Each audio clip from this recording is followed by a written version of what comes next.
તો વરસાદની આગાહી વચ્ચે રાજ્યમાં ગરમીનો પ્રકોપ હજુ પણ યથાવત છે। મોટાભાગના શહેરોમાં તાપમાન 37 ડિગ્રીને પાર પહોંચ્યું છે। 3 શહેરોમાં તાપમાન 39 ડિગ્રીને પાર પહોંચી ગયું। સૌથી વધુ તાપમાન કેશોદમાં 39.4 ડિગ્રી નોંધાયું। અમરેલી અને મહુવામાં 39.2 ડિગ્રી તાપમાન નોંધાયું છે। અમદાવાદમાં 37.4 અને રાજકોટમાં 38.4 ડિગ્રી તાપમાન, જ્યારે વડોદરામાં 37.4 ડિગ્રી તાપમાન નોંધાયું છે અને સુરતમાં 37.2 ડિગ્રી તાપમાન નોંધાયું છે।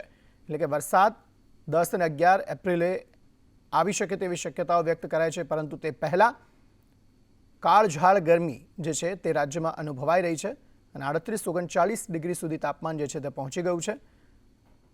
3 શહેરોમાં તાપમાન 39 ડિગ્રીને પાર પહોંચ્યું, જેમાં સૌથી વધુ તાપમાન કેશોદમાં નોંધાયું છે 39.4 ડિગ્રી।